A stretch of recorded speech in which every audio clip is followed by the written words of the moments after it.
Alright, maybe it's clear now. Does it look clear now?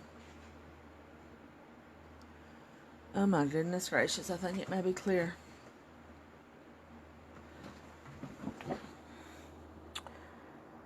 So maybe third time is a charm.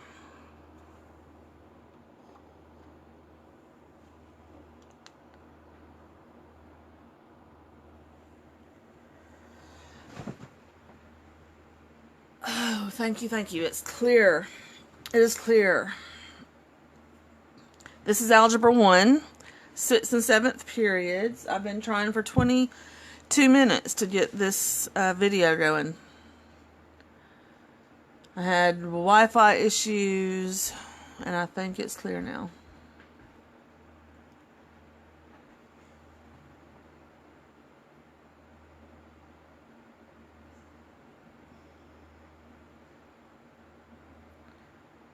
But my live button keeps flashing on and off, so I don't know what's going on.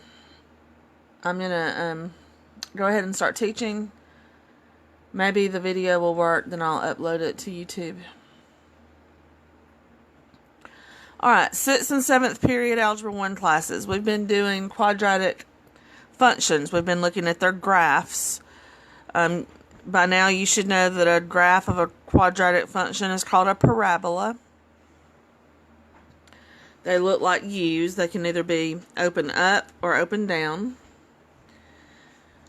And it looks like I have a viewer. Let's see who that viewer is, and I'll ask you. It doesn't show your name. Can you tell me if it's clear or not on your end?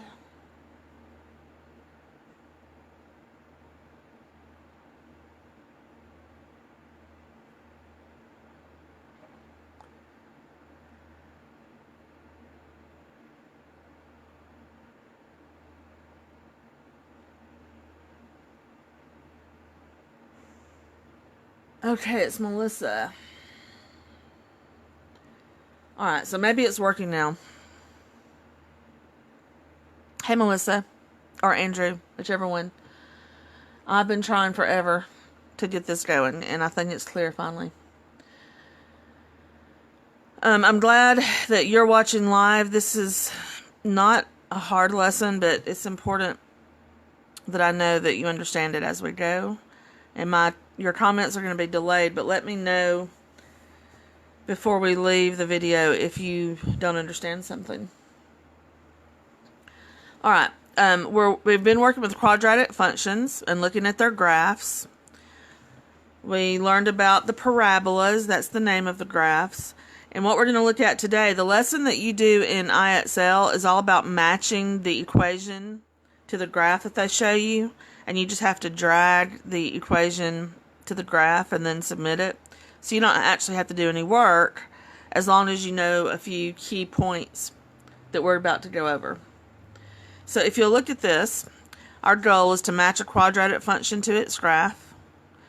Now, what you need to make sure you remember is that the standard form for a quadratic function is f of x, and I put the equals f of x on the right side just because I almost forgot to put the f of x.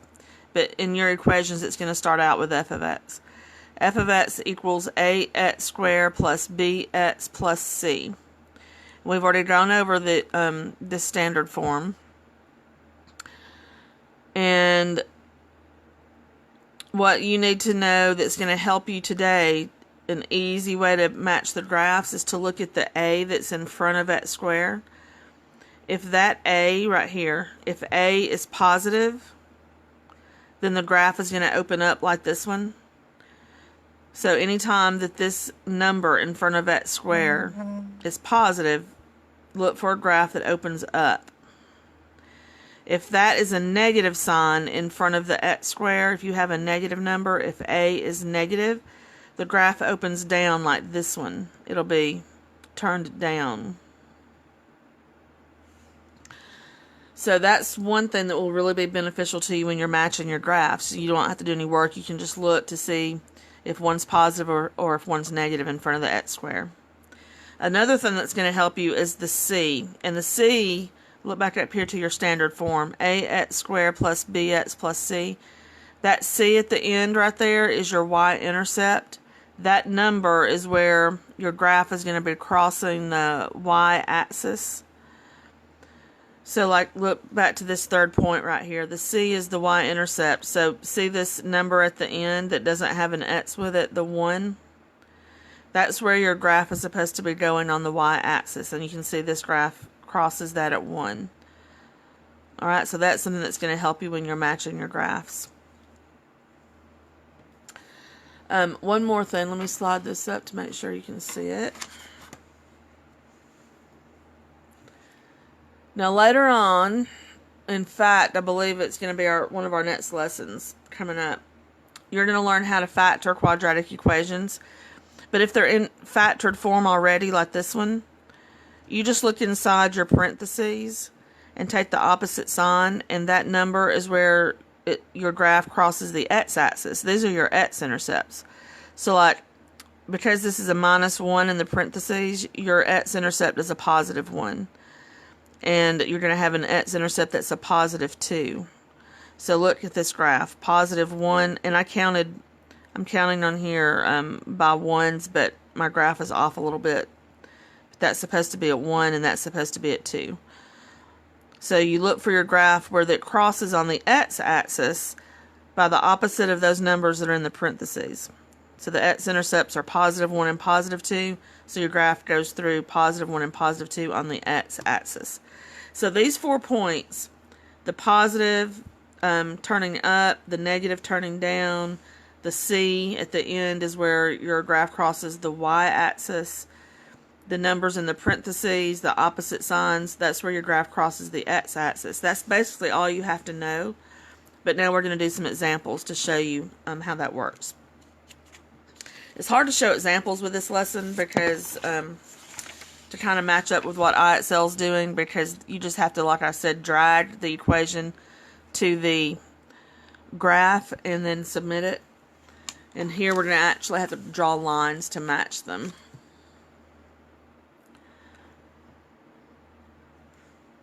Alright, example 1. Match the function to its graph. So here, this function, f of x equals x squared minus 7x plus 10. And then the second function, g of x equals negative x squared plus 8x minus 11. And then you look at your two graphs. I'm sorry about my parabolas. If any math teacher ever watches this, I'm so sorry. My parabolas aren't exact.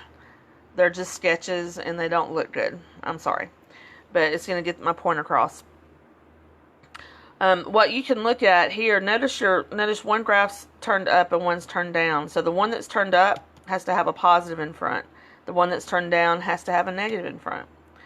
Another thing that you could look at is, see where this arrow is going? It's going to eventually cross the y-axis at 10.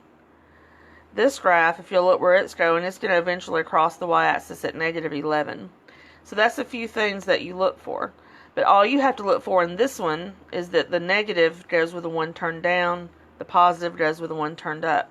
So on your IXL, if this was your problem, you would just drag this equation to that graph, and you would drag this equation to this graph and hit submit. And that's all you do.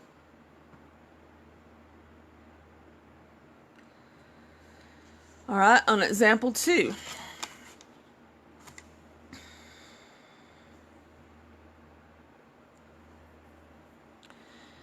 This equation is f of x equals negative x squared. And this equation of g of x equals negative 2x squared minus 6x minus 30. And then what they did is they factored that and made it negative 2 times x plus 5 times x plus 3. So you can see the x-intercepts.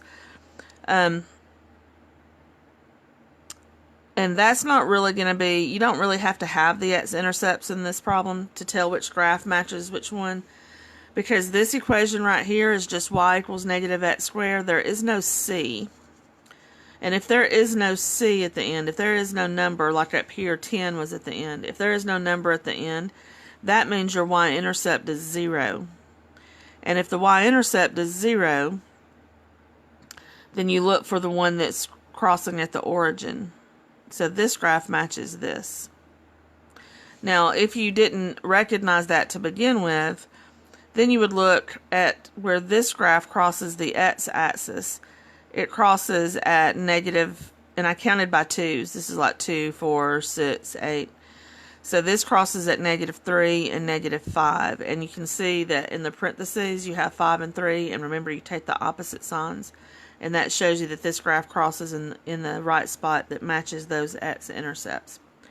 Also, you could have noticed up here that this -30 is the y-intercept. So your graph should be eventually crossing the y-axis at -30, which you can tell this one's going to. So that's just a few things to help you see. But all you really need to know on this one is that this graph is going to have the y-intercept being at 0 because there's no c at the end, which is this one. Okay, so you're going to match this graph to this equation, and you're going to match this graph to this equation. Remember, the way you do that on IXL is you'll drag the actual equation till it gets on the graph and let go of it, and then you'll hit submit once you've dragged those to the right ones. Oh, it's blurry again.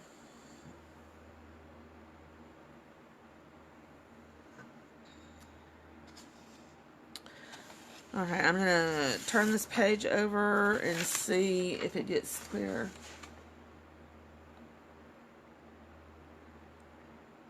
Alright, it looks like it got a little clearer there. Example 3.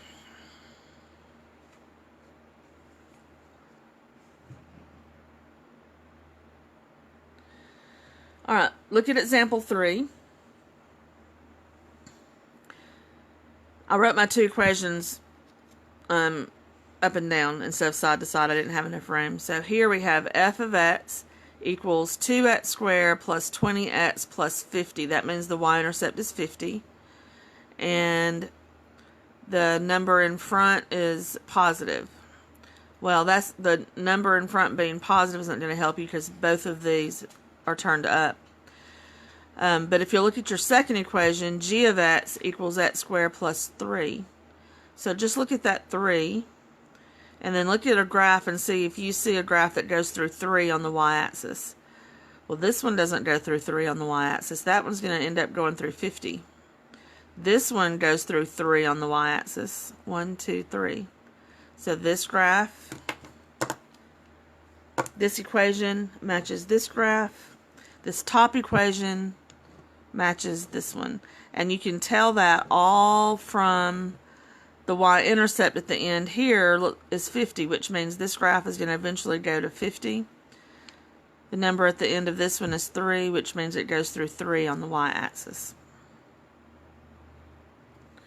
Alright, example 4. Example 4, you're going to have to know the y-intercepts.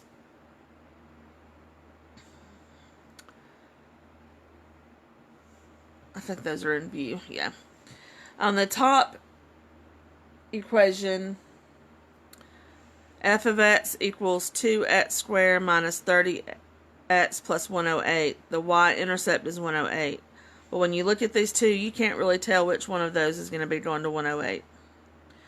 This equation has 42 at the end, and you can't tell which one of these is going to be going to 42. Both of the numbers in front are positive, so that doesn't help you. So what you've got to look for is your your x-intercepts where it crosses the x-axis. So look at this graph. It crosses at 2, 3. It crosses at 3. And then this one is 2, 4, 6, 7. So this one crosses at -3 and -7. So look up here at the factored form that they've got and find the 3 and the 7. Remember, the sign in the parentheses is opposite of what it'll be on the x-axis. So -7 and -3 is going to match this graph. If you'll look up here at this top graph, when it's factored, you've got 6 and 9 in the parentheses. So you look over here at +6 and +9 because I counted by twos. 2, 4, 6, 8, and then that one's 9. So this parabola crosses at the x-intercept 6 and 9. So this top equation matches this graph. Remember, you just drag the equation to your graph. All right, moving on to example 5. We have 6 examples. We're almost finished. On example 5, look at your 2 graphs. They're both turned down. They both got negative signs up here, so that doesn't help. The y-intercepts are very close. One's a negative 24 and one's a negative 28, so that doesn't help. Again, you're going to have to look at your x-intercepts. So this graph has x-intercepts of 4, because I counted by 2s. 2, 4, 6, 8. 2, 4, 7. That one's in the middle. I'm sorry. So 2, 4. It crosses at 4, and then 2, 4, 6, 7 at 4 and 7. And it's on the positive side, so you're looking for negatives on the inside of the parentheses. And here it is, negative 4, negative 7. So this equation goes with this graph. Just to make sure you understand, look at this graph. This crosses at negative 3. And this is 2, 4, 6, 8. Negative 3 and negative 8 on the x-axis. So that's what these numbers are in this parentheses. So that equation goes with this graph.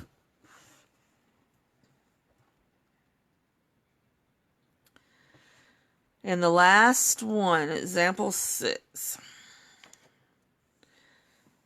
I went back to an easy one just so you can remember you don't always have to look at the x-intercepts. This one you're looking again at the y-intercept, or you can just see the fact that one's turned up and one's turned down. That's really, really easy, and that's all you have to look at.